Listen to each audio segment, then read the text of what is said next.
This episode is brought to you by State Farm. Sports are all about teamwork, and so is insurance.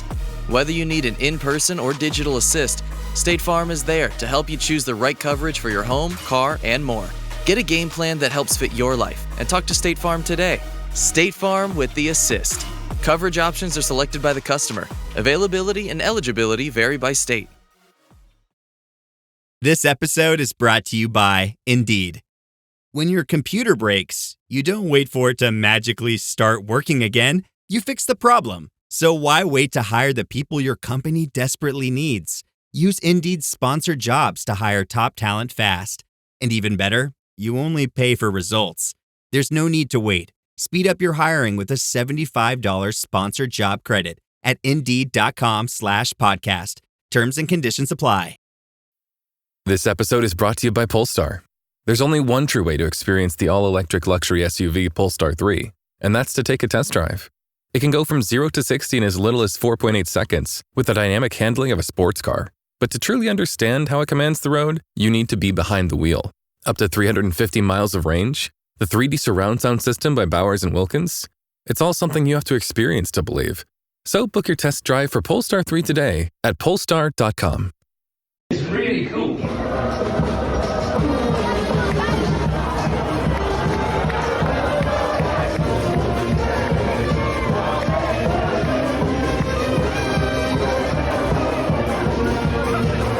Bonjour, hello, and welcome to the Rosbifs Rugby podcast, your one-stop shop for all things French rugby, the Top 14 Pro Day de National, French national team, Champions and Challenge Cups. Most importantly, of course, it's the brilliant towns, cities, bars, restaurants, food, cuisine, wine, people, stadia, everything that makes the French rugby experience so magnificent. I'm joined as ever, adorned in the hat of the champions today by Rob, who is quite warm, I gather. Yeah. And actually now I'm looking, you do look quite red. Well, I have just come back from the gym, humble brag. But it is also, the thermostat was also saying 28 degrees in my flat. It is kind of a southwest/west facing, and it is 3/4 window, so it's effectively a greenhouse at this time of year. So I've actually been to the gym, but I've changed into another gym top because I'm anticipating more perspiration. Very good. It is proper warm today. You look quite cool by comparison. Yeah, well, we're a little bit lucky in the sense that we're kind of right at the bottom of the building, so we get the least greenhousey bits. So don't get me wrong, it is still quite warm, but not getting absolutely battered, and have worked out sort of keep most of the blinds closed, look like you're hiding away, and roughly might get to sleep around 2 a.m. is the plan. I heard we tried a really good hack the other day for late at night. If you've got a fan and it is warmer inside than outside, so once the sun sets, basically, if you direct your fan towards the window, it effectively blows the hot air outwards and your room gets cooler, which I think works. And I'm sure it's fantastic for global warming as well. Oh, wow. But I reckon it worked last night a little bit. Yeah. Okay. Bear that in mind. We haven't had to get the fan out yet, which is mad? Quite. No, it's all right. Let's say. Mine is so budget, I barely use it. Yeah, there we go. Great to be giving life advice to the listeners at this time of season. Right. If you got a fan, throw it at the window, essentially.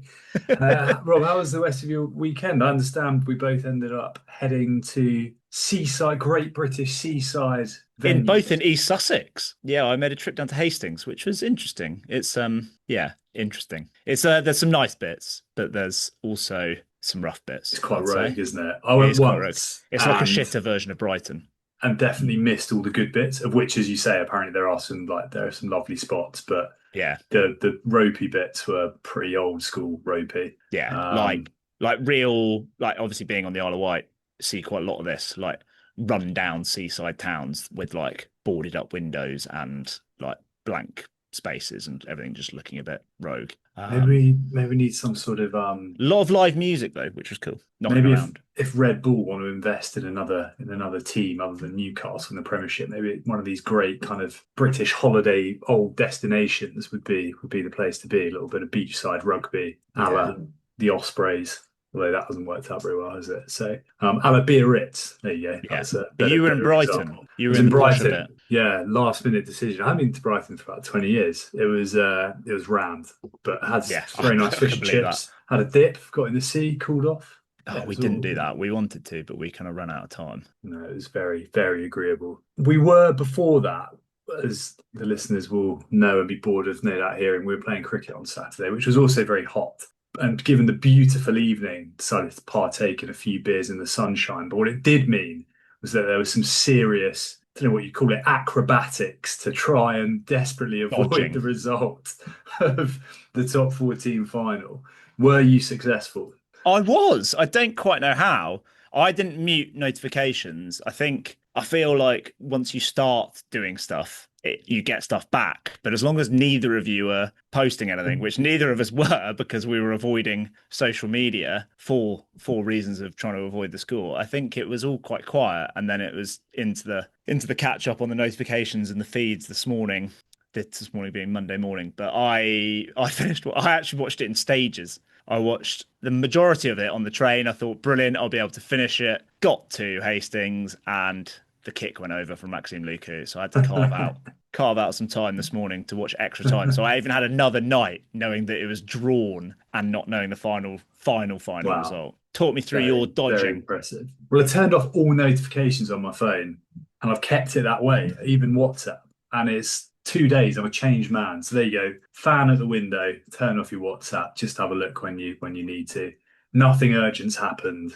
Someone will call me. That's what I'm thinking if something big kicks off. So yeah, managed to swerve it until about 4 p.m. and kept off everything. And then I saw it wasn't actually the result. It was just a photo. It was a photo of Jack Willis and Blair Kinghorn. Not from the night, but he just knew at that moment that was the way it had panned out. But Not the one kissing in their underwear. no. which was quite funny. So yeah, semi-successful, and I ended up watching it all in stages as well. Which, but yeah, let's get into it. It's yeah, maybe it's a shame not to watch it. It's a shame not to have been there. It looked like an absolutely incredible occasion. Looked incredible, didn't it? Just unbelievable. Although I was a little bit perturbed by those sort of, I don't know what the vibe was, those kind of Morris dancey type things at the start. Did you see that?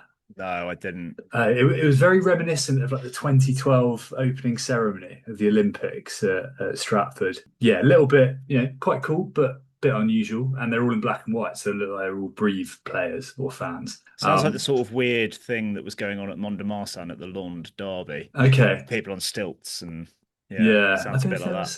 Anyway, I'm sure there's a cool story behind it. So if anyone knows, let us know. And it all kicked off after, did you see Emmanuel Macron giving the big overhead, like whatever you call it, like handshake, but not the hi, nice to meet you, the big we're best buds to both teams before the game. Which was also quite funny. It was the bro hand. The bro shake. Yeah.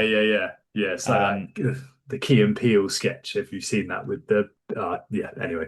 All of those things have taken place, and it quite was enjoyed the rendition of the national anthem, the kind of a cappella choir. I thought that was quite cool. It was cool. Better than the kids during the World Cup.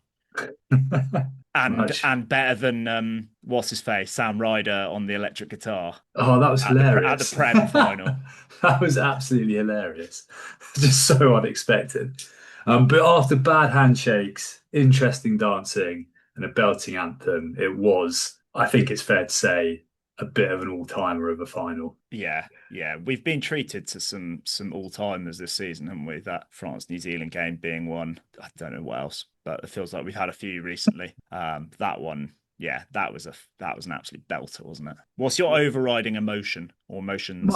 Sum it up in a sentence. Well, I think I just feel. Or two. I think I felt quite satisfied by the whole thing. I think there was a big cliche, but it's a shame aside had to lose. But I think Toulouse were probably marginally the better side, and certainly kind of owned a lot of the key areas of the game. But I just thought it was a fantastic spectacle.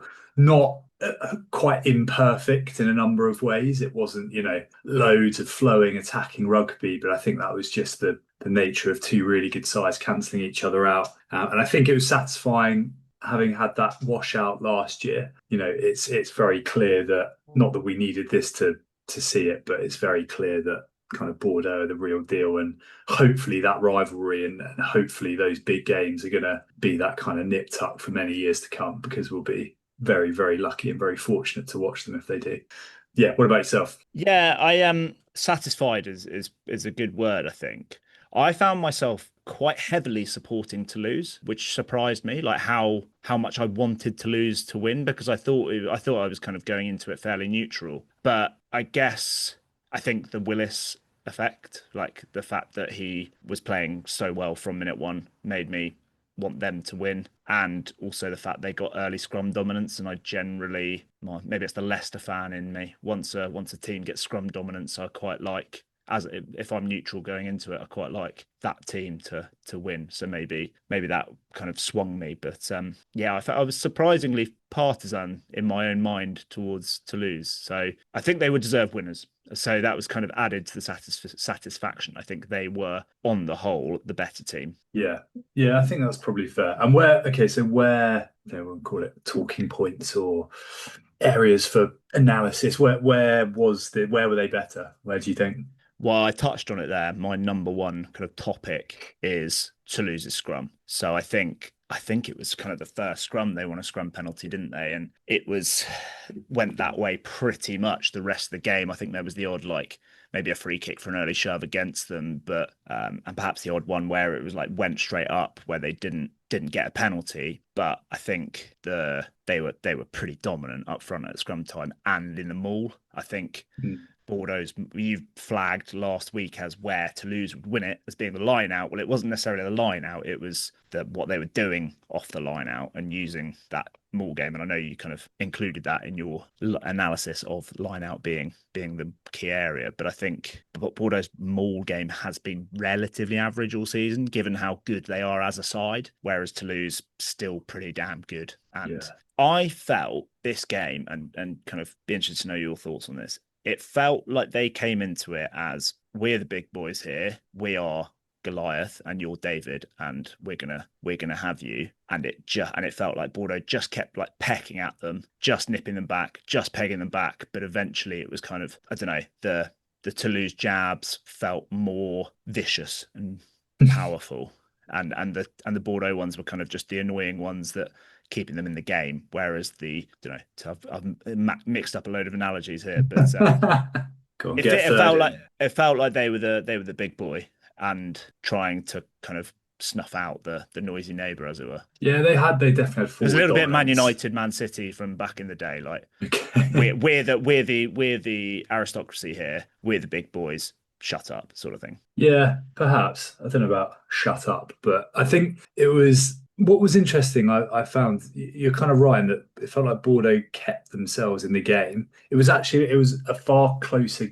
Usually when a side gets that much scrum dominance, a lot of the rest looks after itself. It's quite unusual to see a side get beaten up in the scrum and in the maul that comprehensively, and it's still to be so close, which I think is probably testament to some decent scrapping and also maybe a little bit at times of inaccuracy in the sort of Toulouse backline.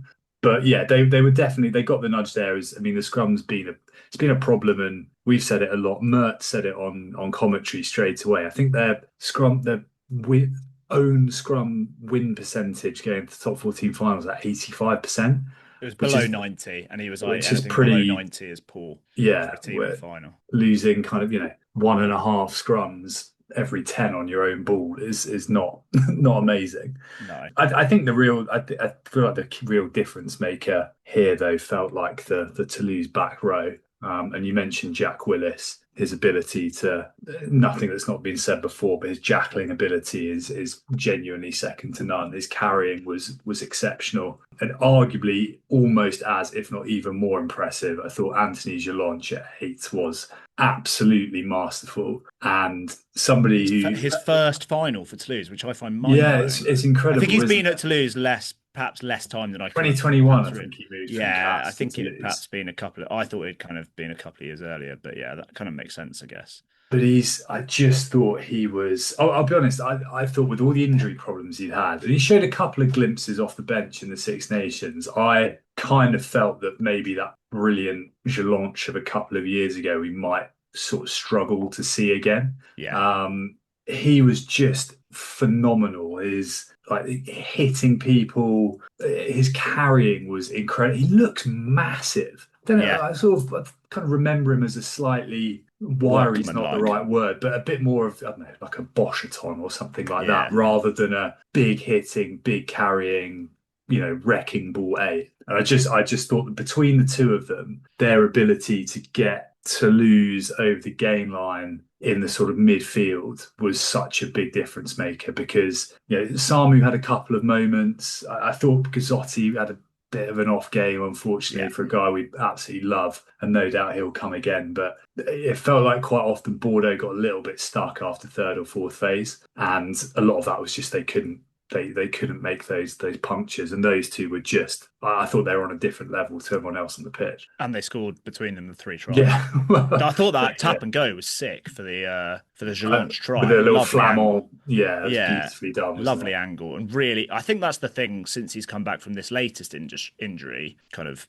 So what that from about Christmas time, I guess, seems to be really like carrying much more aggressively. Like it is that like sprinting into the tackle, whereas I think before we might have like lolloped up a little bit more. It's the kind of the speed with which he kind of gets to the gain line. Yeah, I thought he was great. I thought the back row was the complete, like the second Bordeaux penalty, which is really early on. I thought like Willis it is astonishing, like genuinely unbelievable how quickly Willis gets in there, and he gets done. I think because I think it's a pretty harsh penalty. Yeah.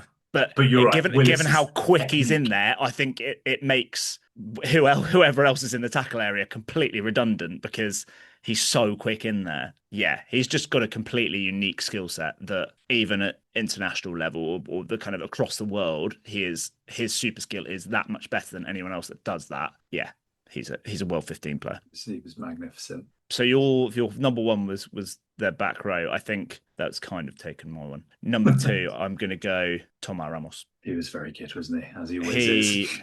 He was just outstanding. Like, I don't know how he is not more consistently in a conversation for best player in the world. Like, we flagged him or you flagged him in your argument for why they would win as who you want over a clutch kick. He was 100% off the tee. We know that. But he is so much more than that as well. Like the ice in the veins on some of those kicks is amazing. Like it's so consistent the way he kicks the ball. It's incredible. But like the way he organised some of his passing, I think there was one where like Lebel could have scored in the corner. He got done for a forward pass, and I was like, I think that's not a forward pass. I don't think it goes forward. There were a couple in extra time, weren't there, that he just got done. He was playing quite flat and they just shunted on. I think they were fair. The one before it, the little offload in tight, was about 3 yards forward, and the linesman came in. You're like, oh my God, this is going to be a horrible way to end the game.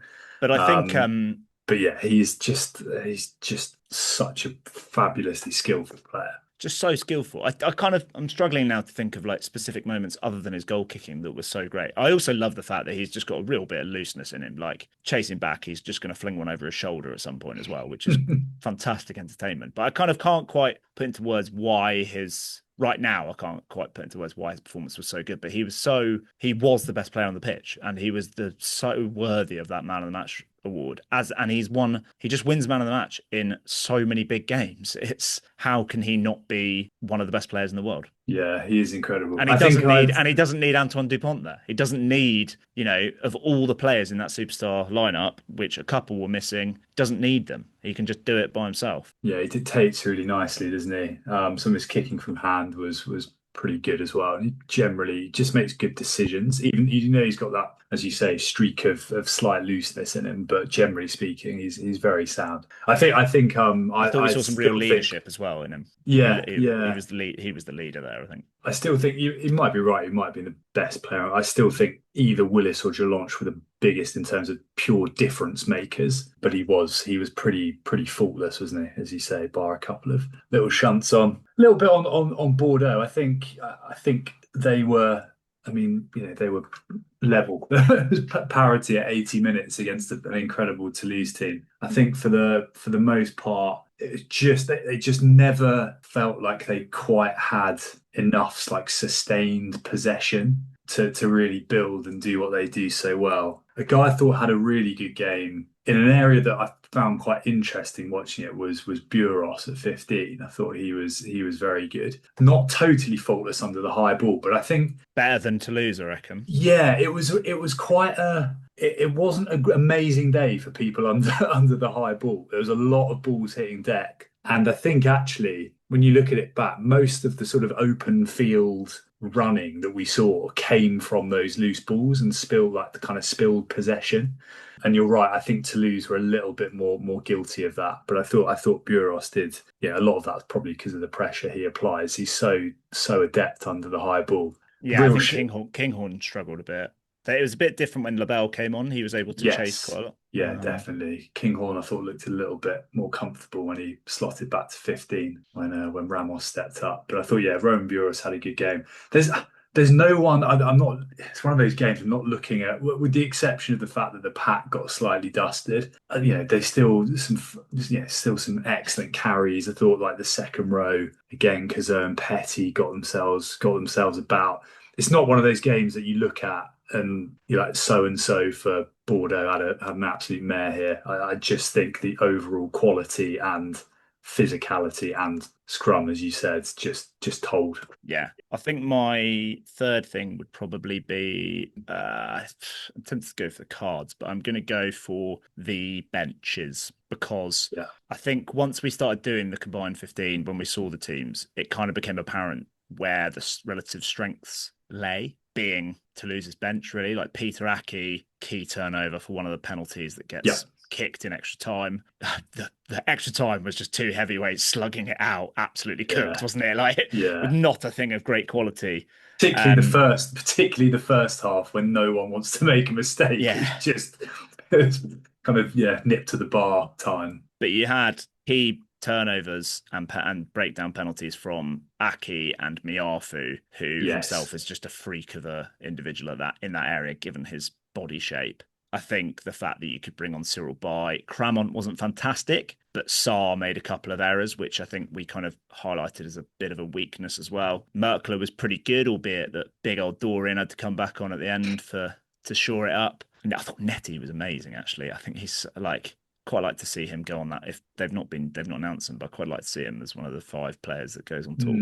Yeah, he was good. He's also someone I've never really seen anything, but he was excellent. But like Aki, if you do it on the head-to-heads like we tried to for the combined 15, like Aki and Labelle had far more positive impact than Carberry and Rehan Jansi van Rensburg. So it wasn't just the forwards off the bench. I thought Banos was pretty good off the bench as well. Yeah, he was. More impact than Bastien Verne as well. So pretty much every player on the bench for Toulouse was better than their opposite number, which in a 100-minute game is the difference, isn't it? Yeah. Yeah, and I think you're right. You kind of identified that to start with as well. Have I got one more area of discussion? Have I?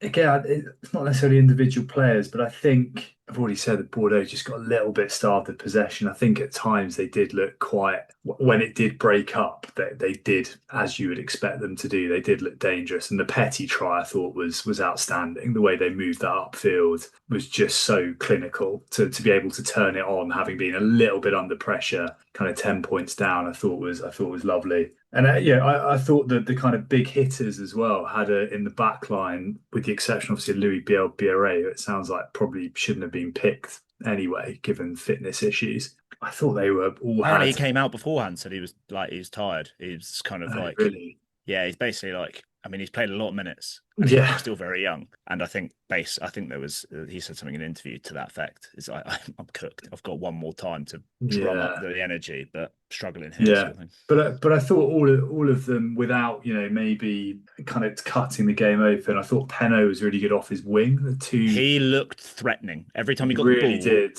Now, as since I became a Toulouse fan, I was worried every time that Penaud got the ball. I think that was the one that was powerful, isn't he? When he yeah. I thought he was, and there are two tries I think that come off the scrum, or the initial phase off the scrum, is Peno coming in tight to Luku and kind of bursting through a half gap. Yeah. I thought Matthias Jalibert, not his most amazing game, but again, like I thought he kicked pretty well out of hand, still looked threatening till the very end. Like that little half break that sets up the Petty try, it just sees the game so well. He just skips laterally so quickly. Yeah. Like he gets away from a defender, ball in two hands, he gets away from defenders so quickly, and that is why he looks terrifyingly threatening.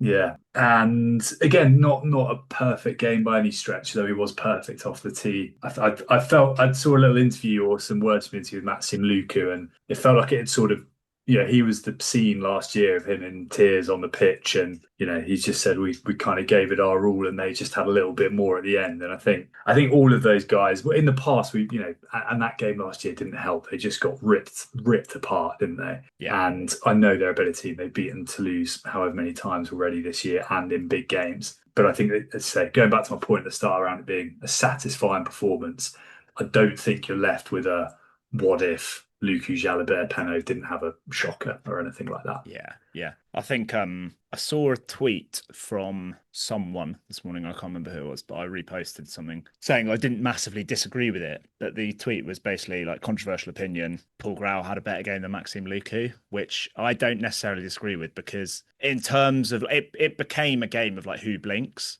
And Lucu knobbed the couple out on the full, like into touch at quite key times when Toulouse were like either about to build pressure, like felt like they were building pressure, or when Bordeaux were starting to build pressure. And I think, I'm quibbling. I'm quibbling over an 8.5 out of 10 versus an 8 out of 10. Paul Grau did do an unbelievably flare kick pass off the deck, which was like he just volleyed it. That was quite flair. But he had a quiet game, which I think is actually good. Like he didn't make mistakes, which I think is kind of the thing that he needed to do. And the fact that he played the full 100 and they didn't bring on Sato kind of tells you all you need to know about his importance to that side as well. Yeah, no, that's fair enough. I think I'd probably question whether I thought he was better. He did have a couple out, I suppose, but I think Lucu, the sort of nature of the involvements that he made.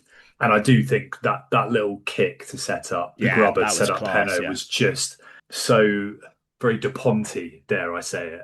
Vision and execution, isn't it? It was just beautiful. At a point when they were kind of getting hammered back a little bit as well. So, but yeah, I think you're right, Paul Grau. I know we discussed him a bit last week because he was. Someone's been a bit of a skeptic, but I've not gone on the side of he's not the Pont and therefore he's useless, which appears to have become the prevailing narrative at points.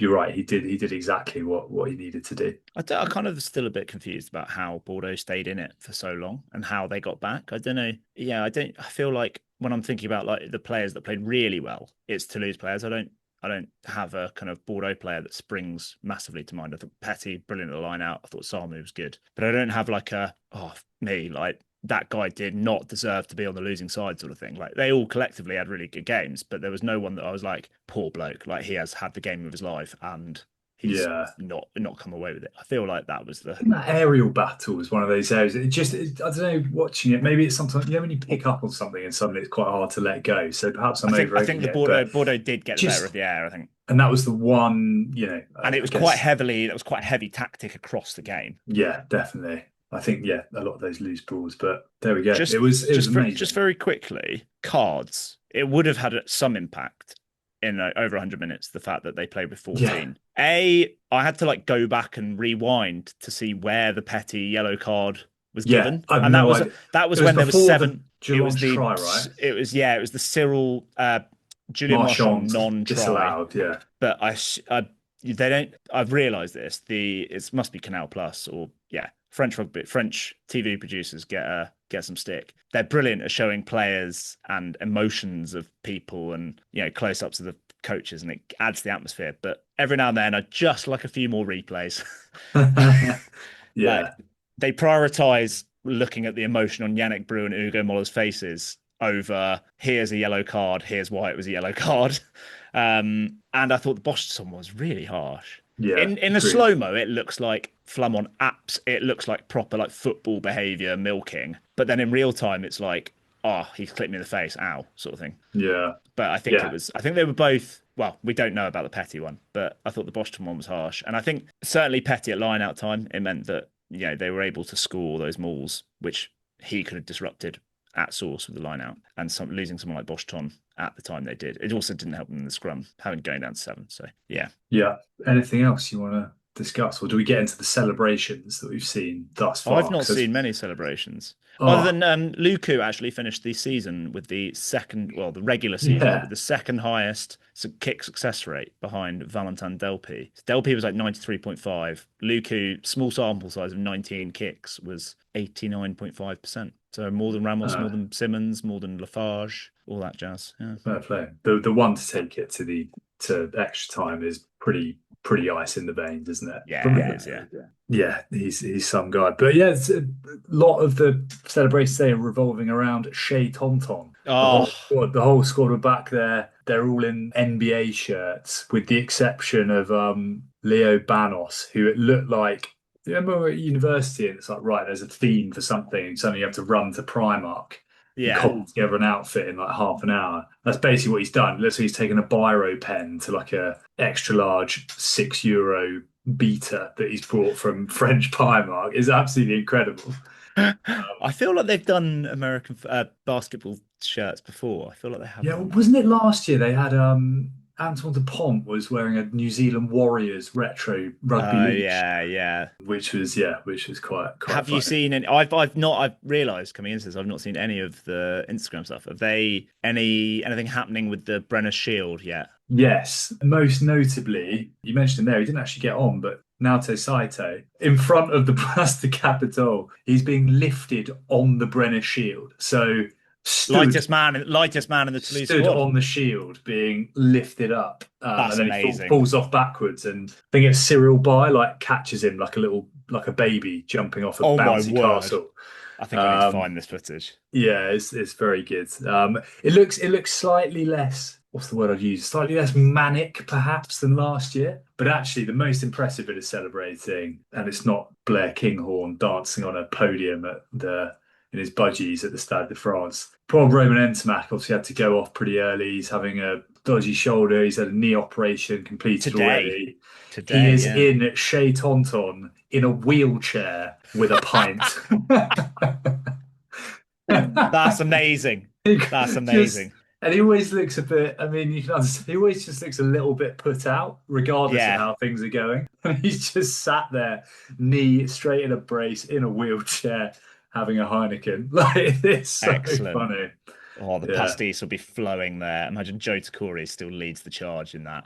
I'm pretty sure I reckon Big Joe will still be going on about Thursday. You would think so. Anything else on the top 14 final? Can you believe another season is done? No, other than I think this cements Toulouse's place as certainly in the conversation for the greatest club side in world rugby. To do it without Dupont as well kind of proves that. Absolutely. They've got 3 or 4 World 15 players. So, yeah. Some outfit. Okay, we'll touch on the top 14 maybe again next week when we do our team of the season. But for now, one final look at Pro Day Deux and who makes our end of season 15 in just a moment.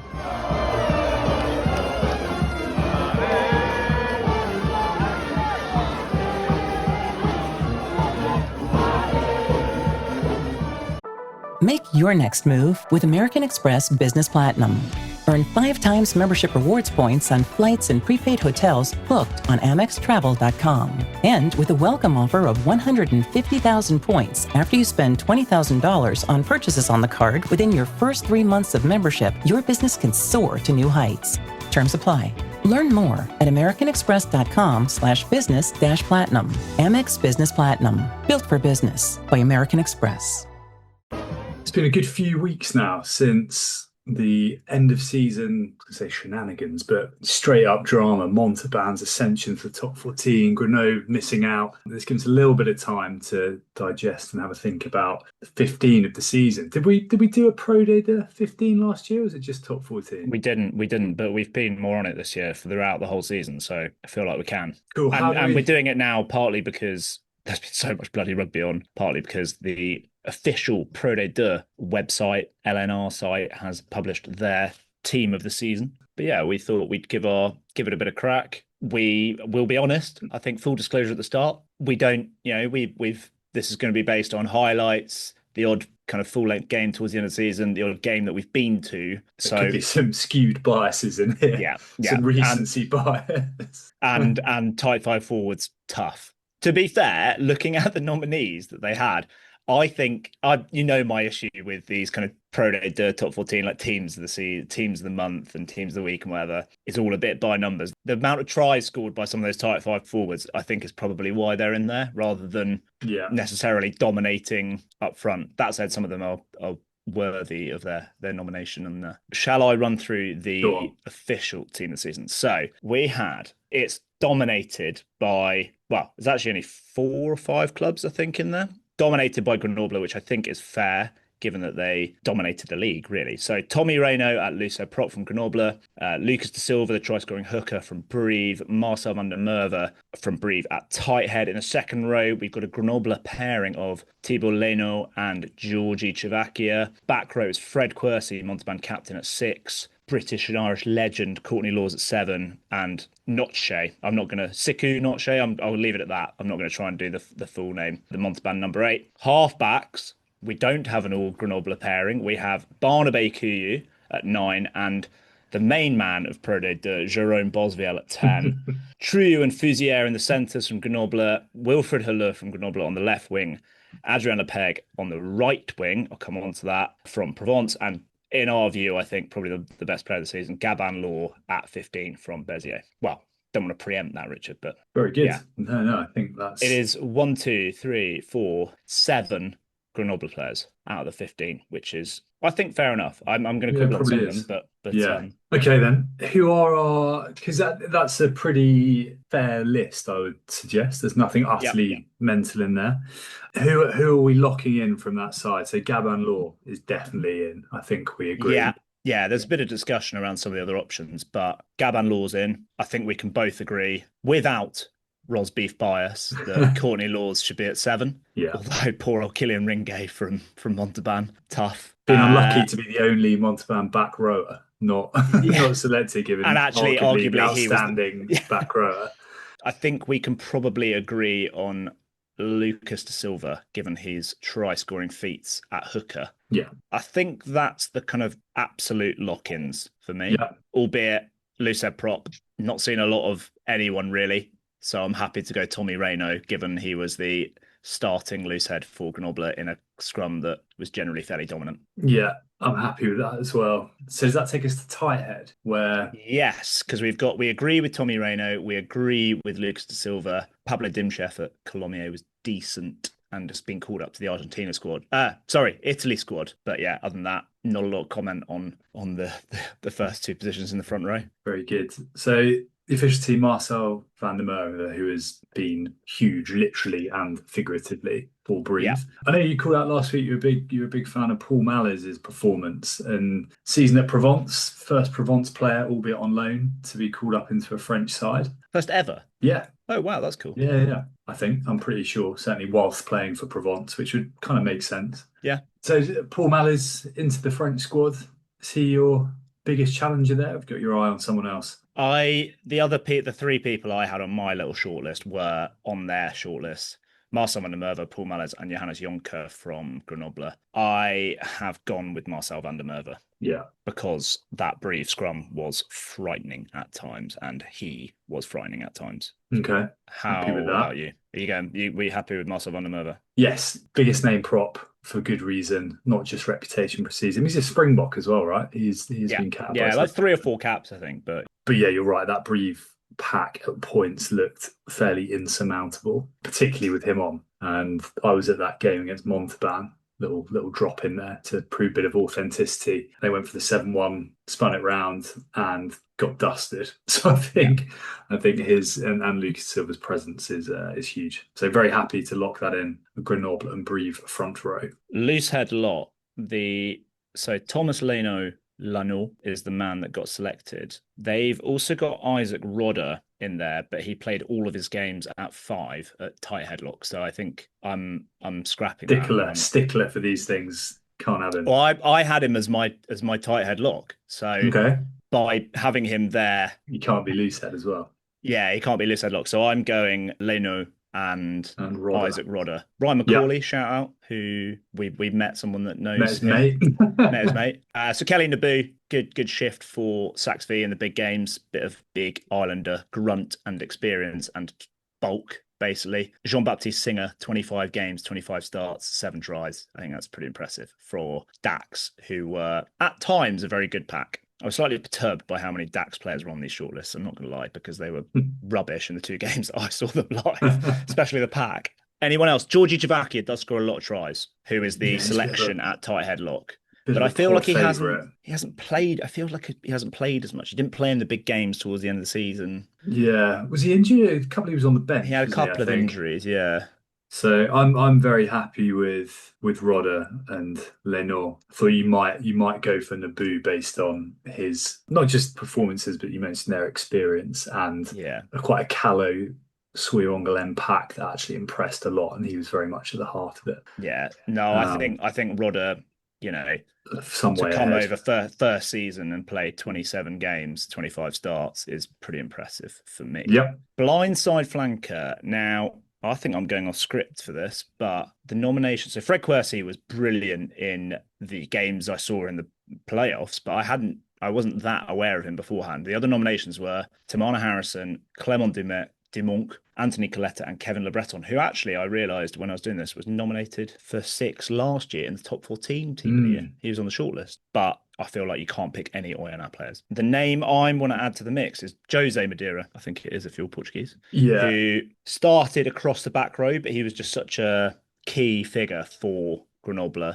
Made shitloads of tackles, which is what you want from your 6. Good line out option. I think I'm happy with that. I think Sadie kind of conspicuous by his absence in the big run-in at the end of the season as well. He was a huge miss for them. Not saying that he would have single-handedly got them over the line in one of those games, but they would have rather had him there. You're right, he was outstanding all year. Tamana Harrison was very good, but he was the second most carded player in the league with 3 yellows and 1 red. So I think that actually rules him out for me. Do you know who the most carded was? Yeah, Kevin Noah from Nevers, I want to say. Okay. Got 2 reds. Oh, good going. Yeah. Me up for a little end of season dinner with Cameron Waukee. Yeah, no doubt. Yeah. And Thomas Lavanini. I was going to say Thomas Lavanini's a PR person, but actually his PR person got it horribly wrong because he barely got a card for like 2 seasons and everyone was still and then he got one it. recently. Yeah. Yeah. And then when he got one, people, all the Argentinian fans were like, "Oh no, he hasn't got one for years." Yeah. This is his first for anyway. Open side, as we said, poor old Killian Ringay, who was brilliant and played the 6th highest amount of minutes in Pro D2, which is pretty impressive for a guy so young. I think he's 21. Courtney Laws was quite clearly very, very, very good at Brive and became a proper fan favourite. Number 8 is tough. So they've gone some real quality. Sikambuzo Noche, but the other players on the nomination list were Caleb Timu from Colomiers, Alex Masabaka from Soyongalem, Loic Gerdner from Oyonnax, and Richard Harwick from Grenoble. You could also add to that Ioanni Yashkashvili from Mont-de-Marsan, who was excellent at times. He was class. Ilias Bandarashvili played quite a bit at 8 for Valence Romans. Those were the other names that I had in there. Who did you go for at 8? There's a real bit of bias in there. I feel like we've gone quite hard on him all year, but for good reason. I think Alex Masabaka was phenomenal. And one of the key reasons they were a little bit higher up the table. First ever Pro D2 barrage, if I'm not mistaken, international call-up to Scotland. I think he was phenomenal. And in that game, we did see in the flesh, felt like there was something different to him. Real standout. But yeah, happy with any of those. But he, for me, I think for consistency, trumpeting him through, he'd be my man. So I was very tempted to go Caleb Timu, and I think he may well end up. Well, I don't know how it works with the kind of end of season Nuida Rugby nominations, but he was so key to Colomiers, that run they had towards the end of the season and just getting them over the gain line. I hadn't quite realised how prolific he'd been, because I was going to argue that Masabaka has scored more tries, but actually Caleb Timu in 23 games scored 12 tries. Masabaka in 26 games only scored 10 tries, which I find amazing that someone scored more tries than Masabaka. It feels like it should go to Caleb Timu, and I think they've got it wrong going for Noche, but I am going to go for Masabaka because he was such a firm Rosby favourite, and he was so good in that game that we saw at home against Dax. And some of the tries he did score were absolutely freakish. And as you said, to get called up to a Six Nations squad from Pro League, pretty impressive by anyone's standards. Alex Masabaka, very happy with that. Sorry if it suddenly sounds like I'm sat in a shipping container freight lorry somewhere. My microphone is just cut out, so you'll have to bear with me. But yes, Alex Masabaka, what an amazing season. Off to Montpellier, right? Well, returning from loan. So he was on loan from Montpellier, but he will finally get his first top 14 contract, which is well deserved. Scrum half, Barnaby Kuyu scored 10 tries in 27 games, which is pretty impressive. Try scorer like his brother. The other options, Zabauza, Montauban, Manny Sabous at Soingalem, Arthur Coville at Provence, and then Hugo Boissu at Nevers, who played 29 games, which was quite impressive. Who have you gone for there? I had Coville in my list, and I think again a little bit of bias there. I think obviously he's pretty experienced, but hearing how central he is to things when we spoke to Johnny McPhillips, maybe nudged him slightly ahead of the rest of the pack for me. Carbonneau, I think, flattered to deceive a little bit, and obviously ended up with Ferte, who perhaps with a few more starts at 9, arguably might have kind of shoulder barged his way in. But Coville for me.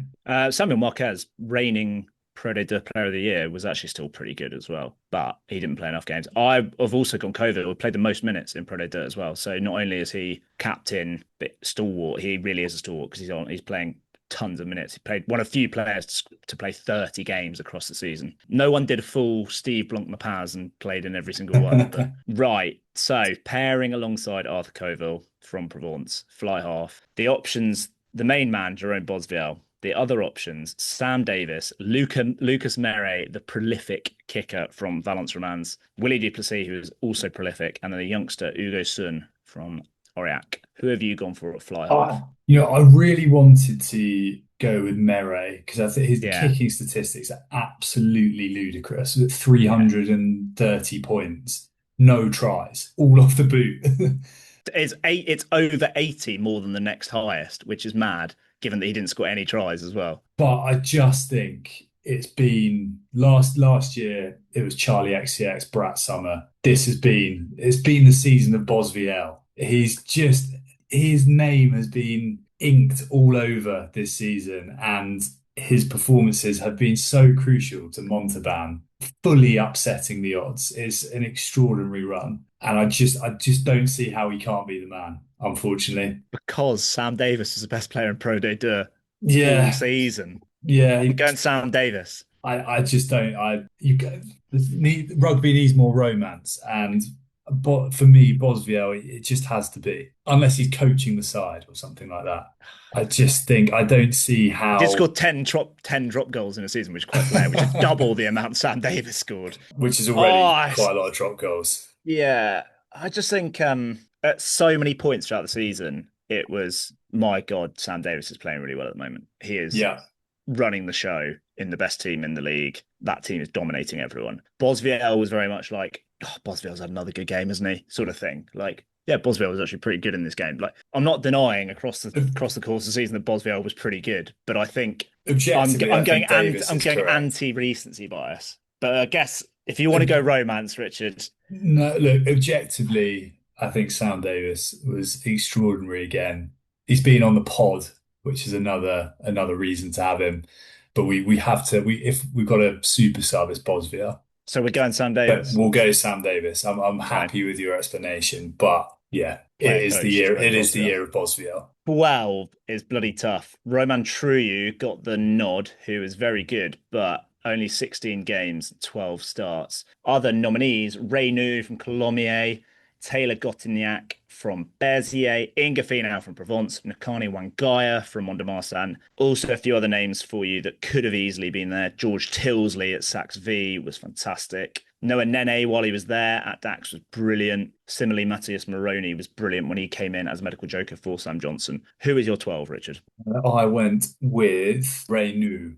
Colomiers. I've also gone for Renew. I think he could well be. Oh no, because he's not even in the team. I think True is a fantastic player, but he's not played enough. Goes back to our rule on how many you got to play. If you're playing 16 games, 12 starts out of, Grenoble had 32 33, games. yeah. He's played in half of Grenoble's games, whereas Renew 19 starts from Colomiers, what that would have been 30. I think some Colomiers representation is key as well. I know they obviously lost out to Montauban, but they had a brilliant season and a brilliant end to the season as well. And he was like, we haven't put Caleb Timu in there. Him and Caleb Timu were the ones getting them over the line, getting over the gain line to give those quick players outside bit of space and kind of create chances. So I think we have to pick Renew. 13. Weirdly, there were only 4 nominees for this, and I don't know why. They obviously ran out of options at 13. They could have just chucked in Langevala or someone like that. Romain Fusier, here, the partner of Romain Trouillou from Grenoble, made the selection, but other options were Alaverity, Loa, who only played 10 games, Georges Chevelidze from Brive, and Arthur Proult from Soy-en-Glem. And I think we both know where we're going on this one. Proult. Yeah, I thought Proult was brilliant. He scored some absolute wonder tries. He set up some brilliant tries. Just classy, rapid, looked sick when we saw him. That was a highlights package. Who knows? Maybe his nuts and bolts aren't as good as Roman. I thought he was excellent. Who cares? He was amazing. And again, Soy-en-Glem, I think, definitely outperformed expectations, and he was completely central to that. He was not along for the ride. He was magnificent. Yeah, especially back in the season when they were doing all sorts of amazing things. Left wing. Now, I said I'd come back to Adrien Lepeg because there is a quirk where Adrien Lepeg wears 14 but plays left wing. So you've got Wilfred Halleur. The nominees are Wilfred Halleur, Erwin Dridi, Iban Echeverry, Angelo Tuatavuki, and Joshua Visi. Wilfred Halleur had a brilliant season, 18 tries in 23 games for Grenoble. I think Angelo Tuatavuki was also very key in that back-end run for Colomiers. Seemed to score a try every week in that run-in and just made so many yards and was playing every week, albeit only played 19 games. But they were kind of towards the back end of the season when Colomiers really hit their form. But my left winger is Adrien Lepeg, who scored 20 tries in 28 games, the highest try scorer. But because he played left wing, I'm putting him at left wing. But I'm happy to be talked down. No, I think that's fair. It's quite this feels like one of the categories, maybe along with 8, one of the positions, a bit of an embarrassment of riches. Yeah. Some guys here. I really like Echeverry, the bits I've seen of him at Agen, but I think difficult to admit in a team of the season, the person who was the most lethal finisher. And Provence were excellent, and Lepeg was fantastic. So I'm all in on that. I'd also love to put Joshua Visi in for vibes, but Lid, yeah. But 2 yellows and 1 red. He's quite high up the north. That's reason to get him in. Needs a little bit more spite, this team. Also, be a nice touch because he's clearly very, very good mates with Josiah Reisinger and was paying a lot of tributes. So the right wing, the official team had Adrien Lepeg there, but we've covered that one.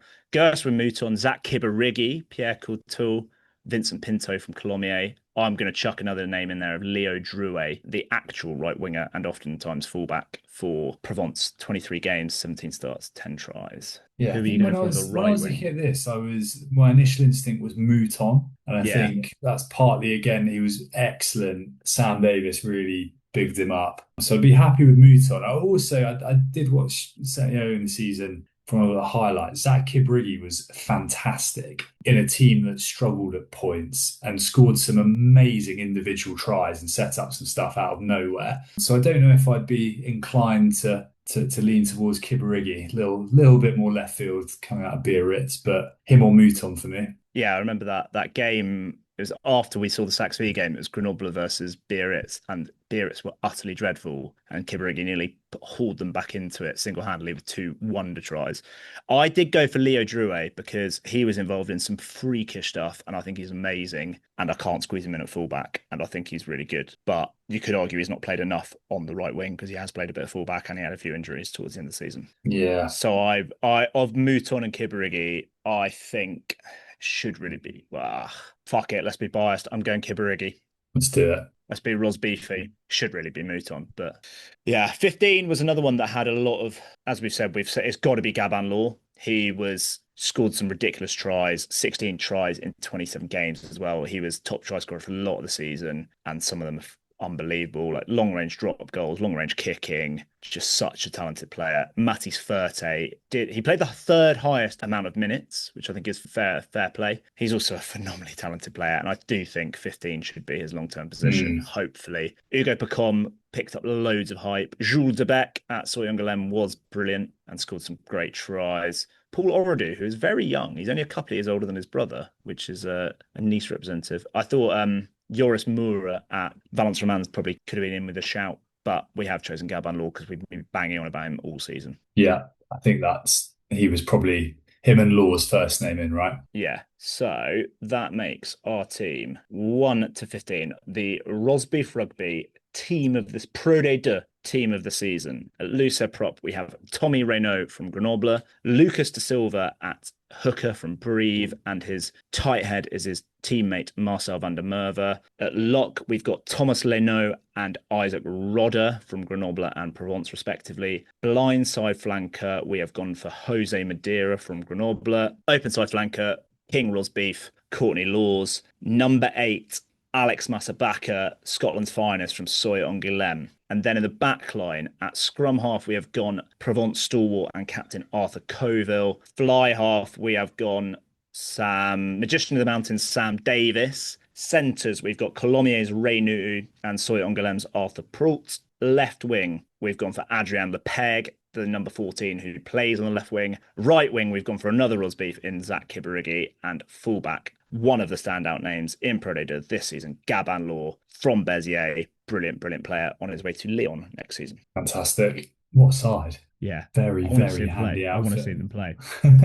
With that team, well, you wanted way back at the start of the season when we did our French Lions tour pod, you wanted a Pro D2 All-Stars. Are you happy with that Pro D2 All-Stars side? Yeah, absolutely. Where were they going to play? They were going to play at like the Amy Giral or something. No, I think Stade des Arts. Yeah, I think I had him there. Yeah, which actually would be quite good and quite fitting. Well, I imagine the amount of Grenoble players in there is partly influenced by the fact that they've got a lot of fans. They're a big club and they've got a lot of fans, and they're a big city because it's done on fan votes, I think. So okay, but yeah, we've overruled them with our undoubtedly superior knowledge, and of course we are the one place in the UK in the English language. We are the leading podcast for Pro D2 in the English language. I think doesn't sound quite as impressive when you say that.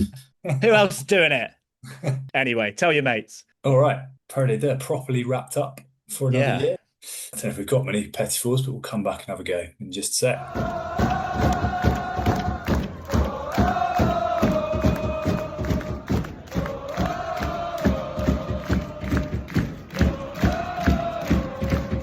Hey, it's Ryan Reynolds here from Mint Mobile. Now, I was looking for fun ways to tell you that Mint's offer of unlimited premium wireless for $15 a month is back.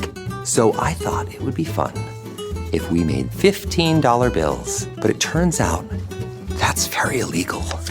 So there goes my big idea for the commercial. Give it a try at mintmobile.com/switch. Upfront payment of $45 for 3-month plan equivalent to $15 per month required. New customer offer for first 3 months only. Speed slow after 35 gigabytes if network's busy. Taxes and fees extra. See mintmobile.com. Rob, the big news. We followed them all the way from I haven't been able to see this. I'm excited. I'm excited to hear the news because I don't actually know what happened. Cahors versus US Vinay. Les Cils Blancs are the champions of French Fédéral 2. Yeah, champion of France Fédéral 2. Cahors, well done. They've done it. The boys. Yeah, great. Emilien Gaëtan, presumably just, picking up the Brennus and bodyboarding it down the Garonne before he jets off to New Zealand. Yeah, I haven't. It's a decent... Stransky dialed in from Cape Town or wherever. It's a decent shield, for sure. Yeah, they all look the same, don't they? Pretty comfortable. Yeah, it's very similar. Pretty comfortable win, 29-19. And that one of those tries for US Vinay was in, I think, kind of overtime. Or when the ball's dead, whatever you want to call it. 29 match season, incredible result. Also some brilliant scenes have a look on their Instagram, going back to Cahors, flares, all sorts. They're also, I found out, they're called the Albi Celestes. That's the nickname. I was like, do I recognise that? Where's that from? If you type in Albi Celestes, it's, I believe, also the nickname of the Argentinian football team. Oh, wow. And it's clearly to do with the colours, one way or the other. But yeah, quite cool. Argentina football team not particularly popular in France, though. Yes, that is true. But Cahors doing their bit for the Cilet Blanc, fantastic from them. Great scenes. Well, we'll have to go to Cahors next year. I think that's going to be high up on the wish list. Well, I thought you were going to say in the Albi Celeste that they were linked with Albi, but I tell you who is linked with Albi. Have you seen this? I did see it. Jack Wetton. Yes, it's to do with some sort of agreement with Cast. So to increase the pathway of players from the Tarn region or the department through to Cast Olympique. So basically a kind of loan agreement, dual registration thing. I couldn't quite work out what was going on and how it's going to work, but Jack Wetton was stated as an example. He's going to Albi, but he could perhaps move into Cast as a medical joker pretty quickly, or I don't know. But I think it's generally to have players going through the pathway into Cast, nice, like local players. So they've broadened their partnership from the buy a match ticket, get one free to go and watch Sting in concert in Albi to something a bit more rugby. Yeah, that's cool. Yeah. Plenty of other rumours. Nick Shonner has gone to Van. Is he gone to Van? I saw rumoured. Yeah. Richie Arnold to Soingolem is very cool for Soingolem. Kind of in the Sekeli Naboo role as the big second row lump to add some beef and some experience. Talking of Van, Celesi Rayasi to Ube Bay is a slightly frightening prospect, but that has been confirmed, I think. Talking of Ube Bay, Tavita Tatafu, the number 8, Japanese number 8, has gone back to Tokyo. He's going to be with Suntory Sungoliath, fallen out of favour with the Japan national side. And another Bordeaux player, another back rower, Mamadou Diaby, is supposedly off to USAP, but he has confirmed he's leaving after bloody ages at Ube Bay. Yeah. The other big rumour is Taniela Tupou to Racing. Was heavily rumoured to Po, which would have been cool. Now heavily rumoured to Racing. He feels like a Racing signing. Yeah, definitely. As I think Francisco Isaac said on Blue Sky, it's quite sad that Racing have become a meme in terms of the big signings. Like their big signings are now just a meme, basically. I did see, talking of Blue Sky, Iltud just posted that Racing have announced their departures for the end of the season, which doesn't include Owen Farrell. Oh, wow. God knows what's going on there, but it does include Cameron Walkie. He's going back to Bordeaux. Yeah, okay. Very good. I think that's pretty much it. The only other big rumour I saw was apparently Montpellier sniffing around Baptiste Serrat, which is quite rogue. Berthe will move to 9. The big news, I guess, this week is the Champions Cup draw and Challenge Cup draw is tomorrow, Tuesday. So if you're listening to this, you may have already been aware of it, but we can get planning. Although the big one is about a week later when the French domestic fixtures are announced. I think is going to be next Wednesday. Straight on to Sky Scanner. Yeah. Looking forward to it. Okay, I think we're done for another week. The top 14 has finished, an absolute classic. We'll be back. Our season doesn't finish just yet. France take on New Zealand this Saturday. 8 a.m. Very nice and early. So we'll be back next week to digest that, and we'll probably do our top 14 team this season as well. So plenty to look forward to. In the meantime, Rob, where can you get in touch with us? Just say we don't know who the 5 players from the final are going on Tour de France. They've probably already gone to New Zealand, but we don't know who they are. I think I saw Boschaton rumoured, and Barassi, and I can't remember, and Deporter. Deporter, I would have thought. So there was basically like 5 outside centres, all things considered. But yeah. Yes, you can follow us on @Rosbifs Rugby on all platforms. So YouTube, Blue Sky, Twitter, X, Instagram, TikTok, and share us wherever you see our stuff. Share it. Just send it to someone randomly. As a nice little treat, and subscribe wherever you can as well. Shares is the big one. Get shares and comments. Don't be greedy. Get sharing. Yeah. All right. We'll be back then. See you next week. It's been another cracking season. I can't believe it's over. Bar the shouting at the end. All right, Rob. We've been Rosbifs Rugby. I've been Richard. Au revoir. Au revoir.